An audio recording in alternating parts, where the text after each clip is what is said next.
साथियों, आपको पुस्तक धन का सदुपयोग। धन कमा तो लेते हैं लेकिन सदुपयोग नहीं कर पाते। गायत्री मंत्र पढ़ तो लेते हैं लेकिन गायत्री मंत्र के अक्षरों का में छिपा हुआ ज्ञान नहीं प्राप्त कर पाते। आइए पढ़कर सुनाते हैं गायत्री मंत्र के वी अक्षर की व्याख्या। लेखक पंडित श्री राम शर्मा आचार्य। धन का सदुपयोग।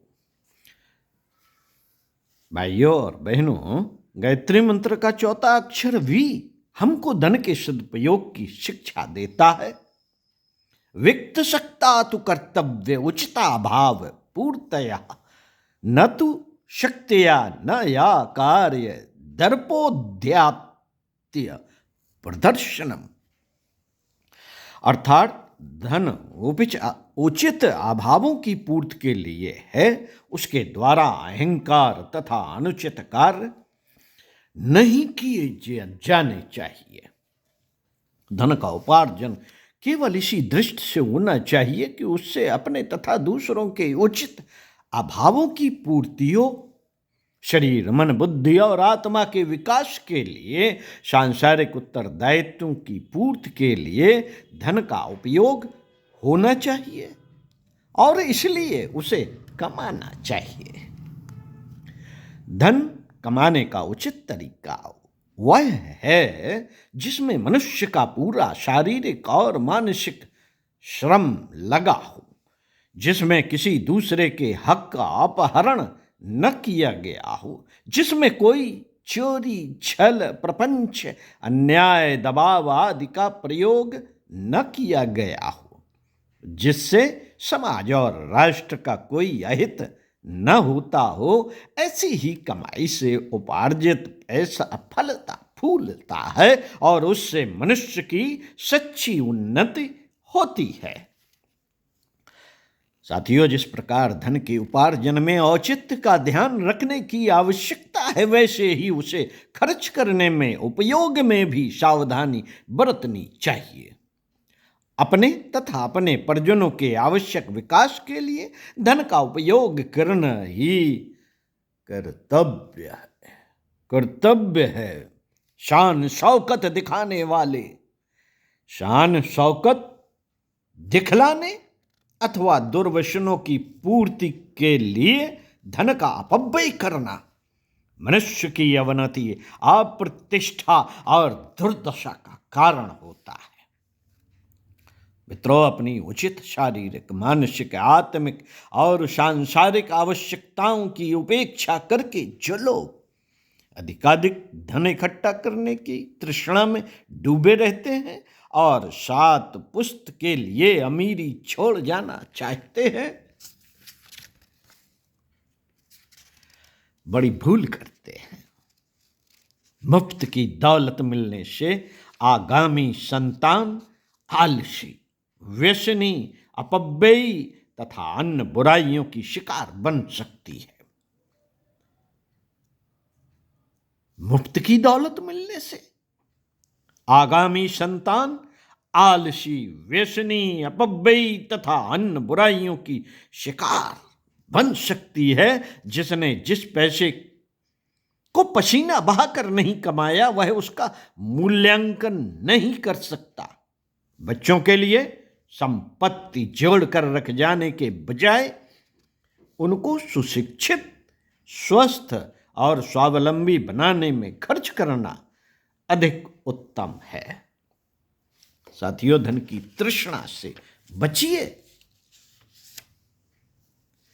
धन कोई बुरी चीज नहीं है और खासकर वर्तमान समय में दुनिया का स्वरूप ही ऐसा हो गया है कि बिना धन के मनुष्य का जीवन निर्वाह संभव नहीं। पर धन तभी तक शुभ और हितकारी है जब तक उसे ईमानदारी के साथ कमाया जाए और उसका सदुपयोग किया जाए। इसके विपरीत यदि हम धन कमाने और चारों तरफ से उसे बटोर कर अपनी तिजोरी में बंद करने को ही अपना लक्ष्य बना लेते हैं, अथवा यह समझकर कि हम अपनी संपत्ति का चाहे जैसा उपयोग करें उसे दुर्व्यसनों की पूर्ति में खर्च कर सकते हैं, तो वह हमारे लिए अभिशाप स्वरूप बन जाता है। ऐसा मनुष्य अपना पतन तो करता ही है, साथ ही दूसरे लोगों को उनके उचित अधिकार से वंचित करके उनकी विपत्ति का कारण भी बनता है। आजकल तो हम यही देख रहे हैं कि जिसमें चतुरता एवं शक्ति की तनिक भी अधिकता है, वह कोशिश करता है कि मैं संसार की अधिक से अधिक सुख सामग्री अपने कब्जे में कर लूं।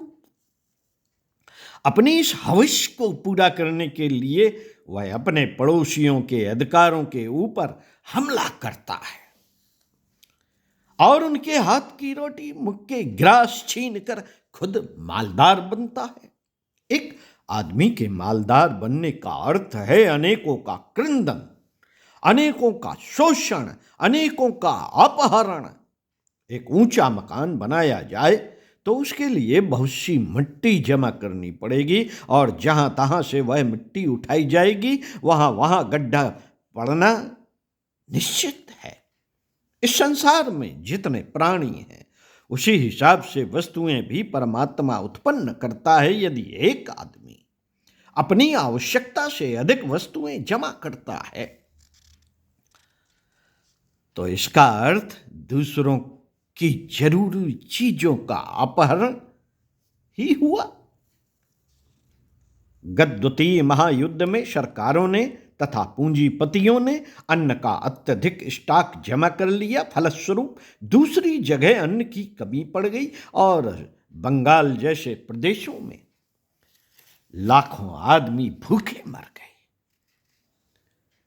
गत शताब्दी में ब्रिटेन की धन संपन्नता भारत जैसे पराधीन देशों के दो अंश से हुई थी। जिन देशों का शोषण हुआ था वे बेचारे दीन दशा में गरीबी, बेकारी, भुखमरी और बीमारी से तबाह हो रहे थे। वस्तुएं संसार में उतनी ही हैं जिससे सब लोग समान रूप से सुखपूर्वक रह सकें।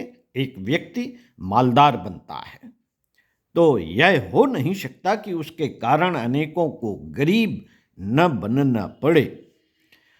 यह महान सत्य हमारे पूज्यनीय पूर्वजों को भली भांति विदित था, इसलिए उन्होंने मानव धर्म में अपरिग्रह को महत्वपूर्ण स्थान दिया था।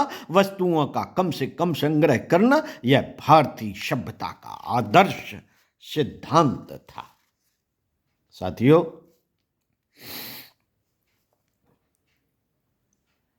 ऋषिगण कम से कम वस्तुएं जमा करते थे। वे कोपीन लगाकर, लंगोटी लगाकर, फूस की झोपड़ी में रहकर गुजारा करते थे। जनक जैसे राजा अपने हाथों खेती करके अपने पारिवारिक निर्वाह के लायक अन्न कमाते थे। प्रजा का सामूहिक पैसा राज्य कोष केवल प्रजा के कामों में ही खर्च होता था।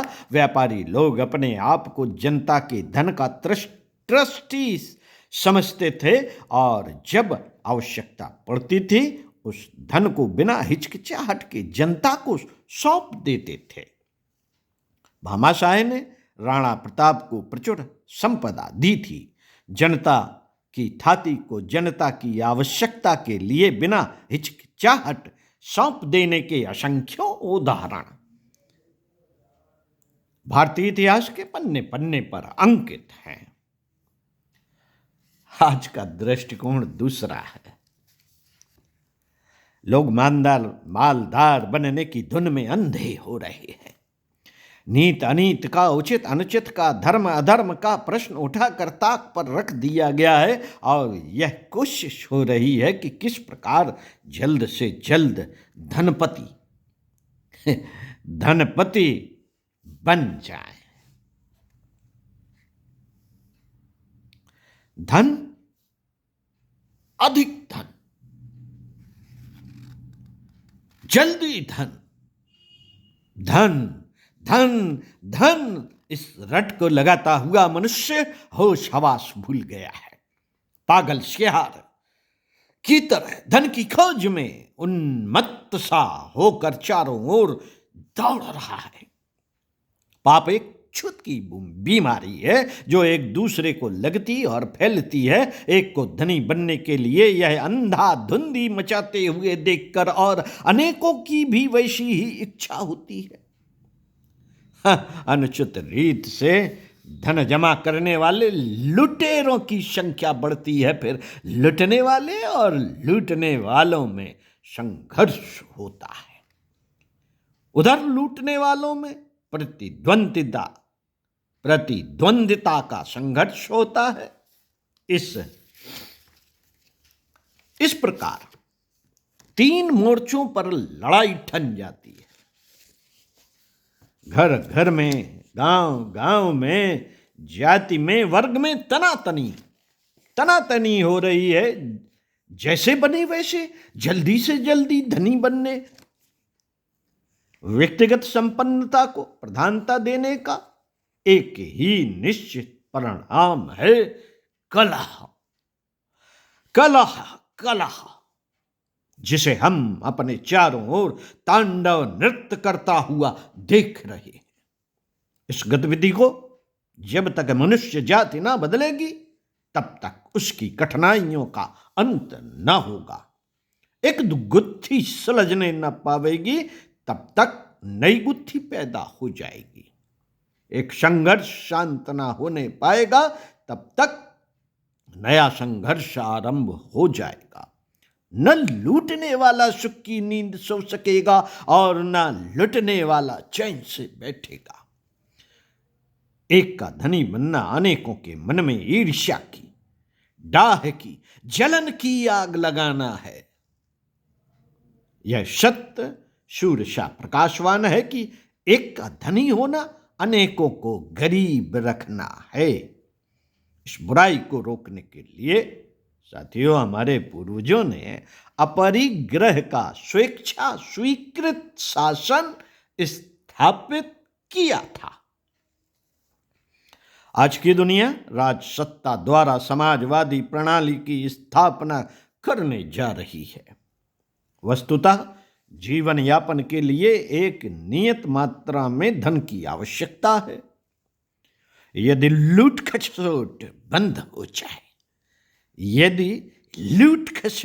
बंद हो जाए, तो बहुत थोड़े प्रयत्न से मनुष्य अपनी आवश्यक वस्तुएं कमा सकता है। शेष समय में विविध प्रकार की उन्नतियों की साधना की जा सकती है। आत्मा मानव शरीर को धारण करने के लिए जिस लोभ से तैयार होती है, प्रयत्न करती है, उस रस को अनुभव करना उसी दशा में संभव है जब धन संचय का बुखार उतर जाए।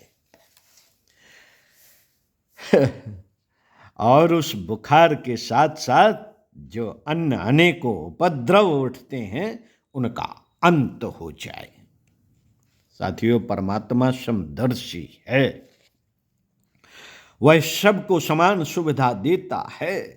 हमें चाहिए कि भौतिक पदार्थों का उतना ही संचय करें जितना उचित रीत से कमाया जा सके और वास्तविक आवश्यकताओं के लिए काफी हो।